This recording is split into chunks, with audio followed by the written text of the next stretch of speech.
Her fingers brushed mine for a second, then the passport was gone, into my sister's manicured hand. "She deserves the world," Mom said. "You're just dead weight." Dad smirked like cruelty was a family tradition. "Let the useless one stay behind. She deserves nothing." I didn't argue, I didn't cry. I only closed my hand over the empty air where my future had just been. They thought I was powerless. They were wrong. 2 months earlier, I had been the planner, the one who booked the tickets, checked the exchange rates, mapped the itinerary. When my sister posted family trip on her Instagram story, she got the likes. When Dad talked about how she deserved a break, Mom nodded. I noticed the way they said she and not we. It wasn't the first time.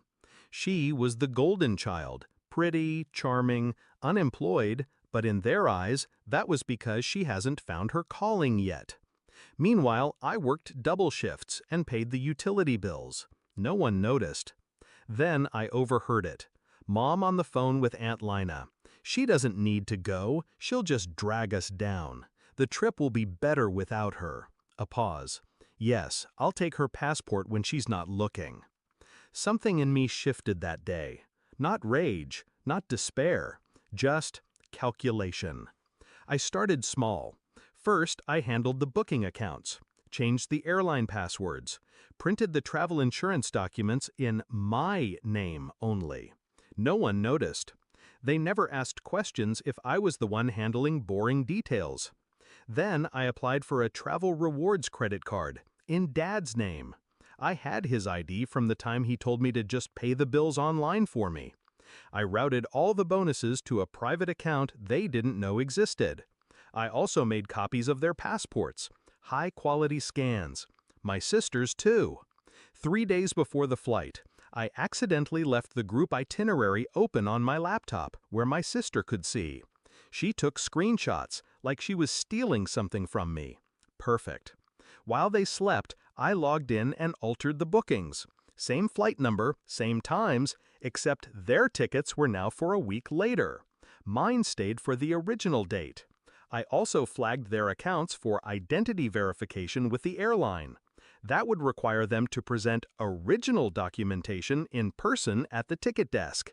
And of course, I made sure they wouldn't have those originals. Back to the airport. I stood at the gate, my carry-on beside me. Mom and Dad were at the check-in counter with my sister, confident, smug. Then the airline agent frowned. Typed again. "I'm sorry," she said, "but these tickets aren't valid for today's flight." "What?" Dad's voice rose. Mom leaned in, furious. The agent explained. Dates didn't match. Also, their passports? That was when they realized they didn't have them. I had slipped them out of Mom's handbag an hour earlier during the taxi ride. She didn't notice. She was too busy berating me about being grateful for letting my sister take my place. I watched the panic bloom in their faces.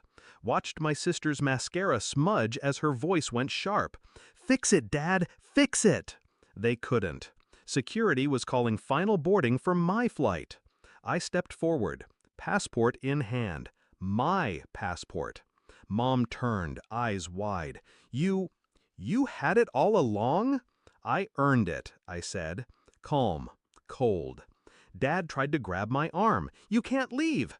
I looked him in the eye. "You're right. I can't leave you. But you're staying." The agent scanned my boarding pass. The beep was the sweetest sound I'd ever heard. Somewhere over the ocean, my phone buzzed. 20 missed calls from Mom, 32 from Dad, 44 from my sister. The voicemails were chaos, yelling, bargaining, sobbing. I smiled. I turned on airplane mode. 1 week later, I posted a photo from a white sand beach. Caption, "Dead weight can float just fine without you." Their trip? Canceled. Too many security complications after the passport fiasco. Their travel funds had also mysteriously disappeared into fraudulent charges they now had to dispute. Meanwhile, my own travel account was full. They taught me my worth by trying to take it away. I taught them what happens when you mistake silence for weakness. I didn't steal their trip, I just reclaimed mine. And standing under that sun, miles away from them, I realized justice doesn't always come in courtrooms. Sometimes it comes at the boarding gate.